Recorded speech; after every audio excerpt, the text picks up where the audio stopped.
You are appreciating knowing what you are wanting. You like to know it even before it gets here. Do you enjoy? Now, this is an important question, and your answer matters a great deal. So don't just blurt it out. Think about it.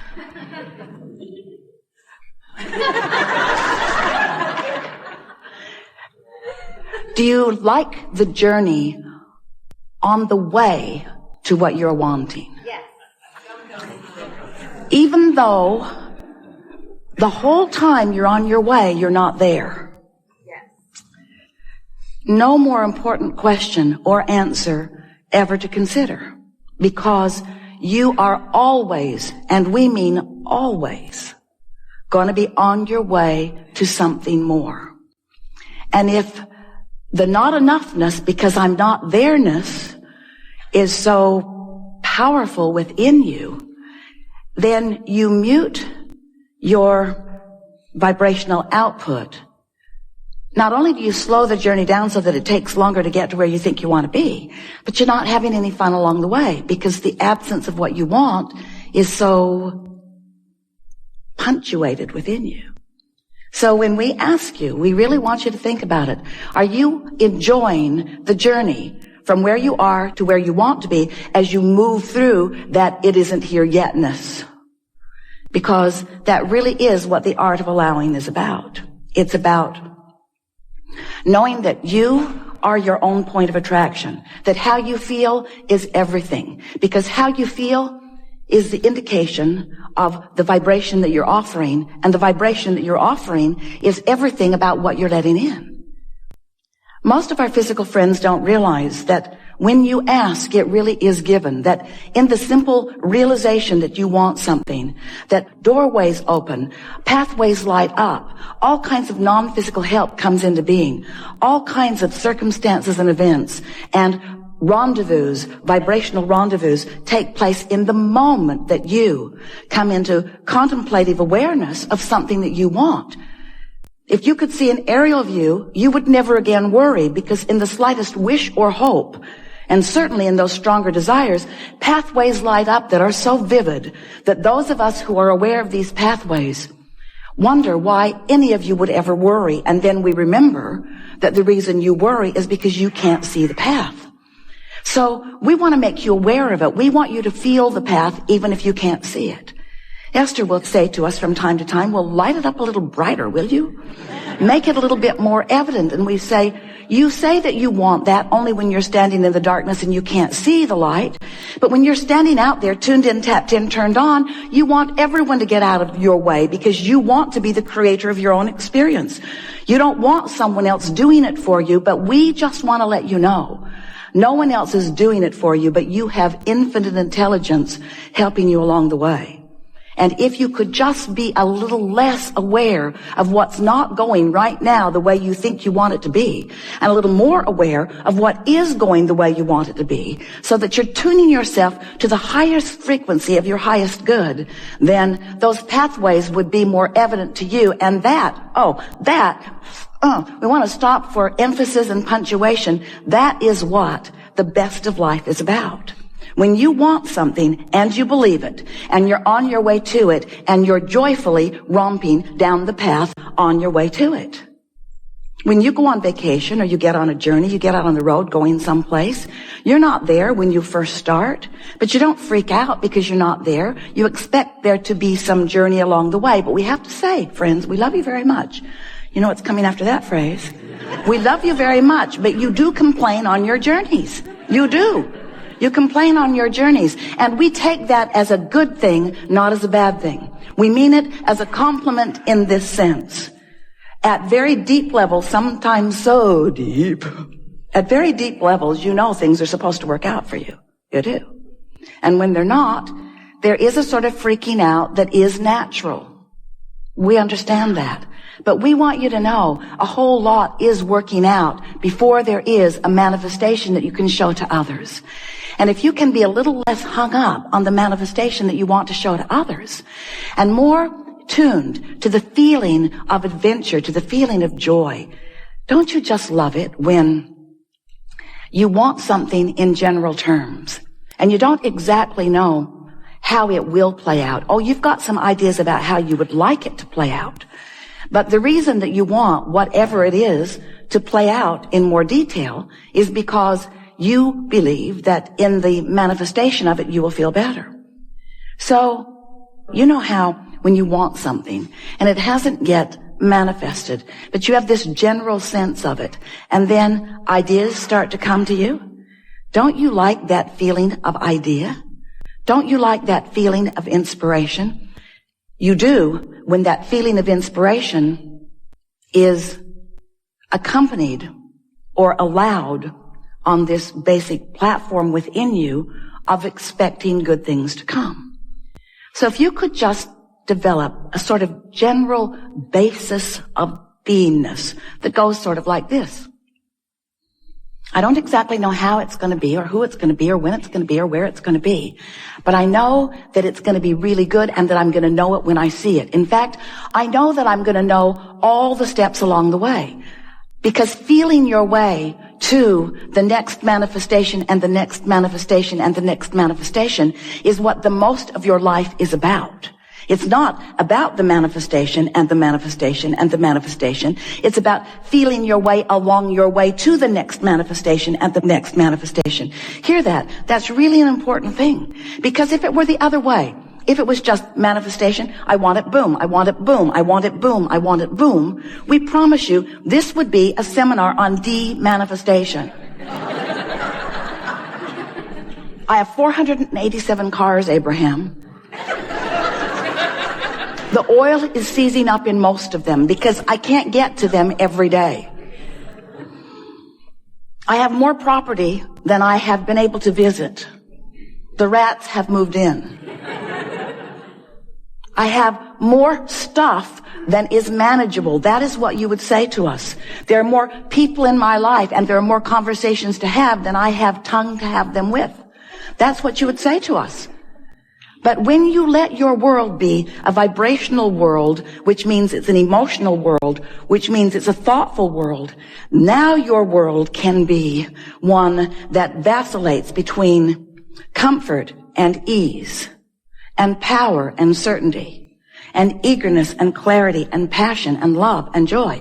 In other words, you're up there on that end of the emotional scale. You're not having to dip into the contrast because you have enough contrast in that good feeling end.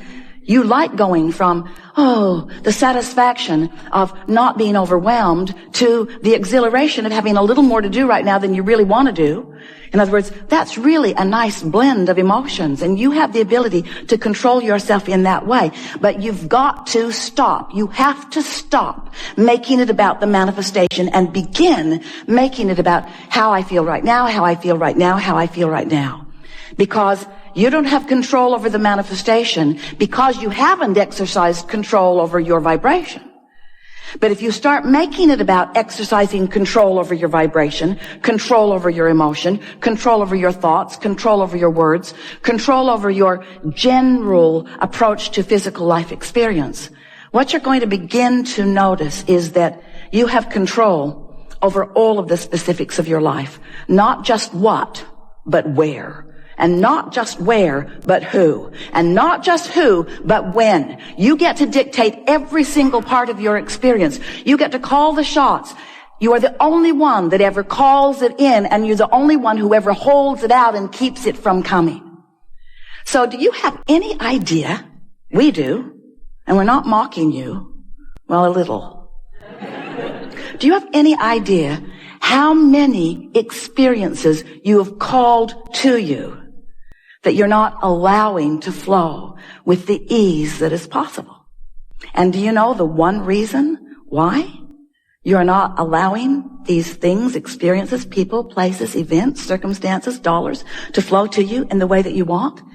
It's because you are fixated on the observation of what is, and you are letting the absence of what you want in your what isness dominate your vibration, set up a vibrational field that holds it apart. So you've got this pull, push, pull, push, pull, push thing going on.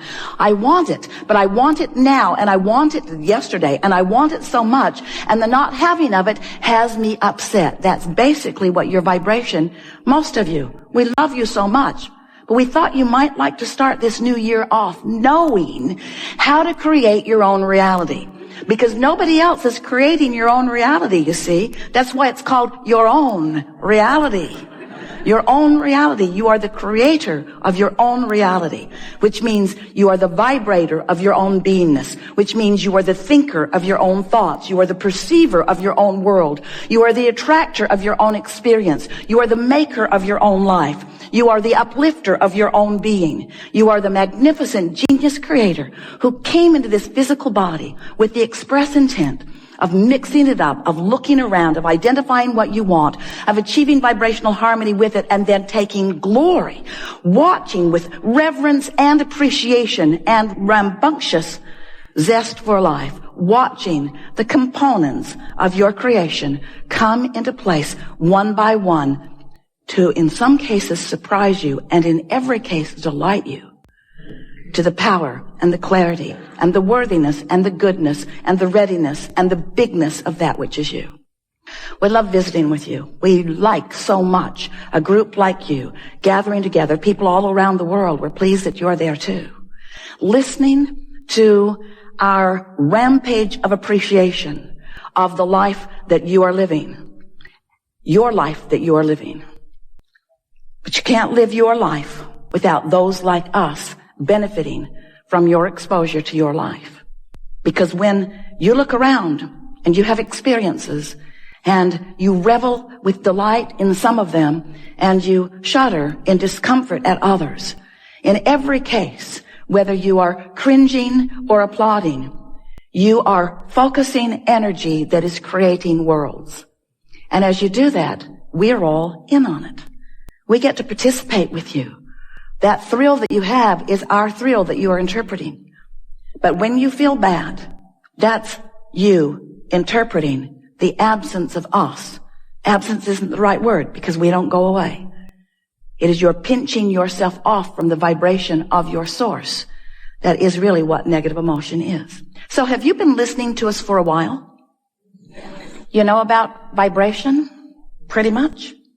You understand that law of attraction is the engine that manages all of this, and that it is tuned to vibrational frequencies? Do you understand that everything has a vibrational frequency?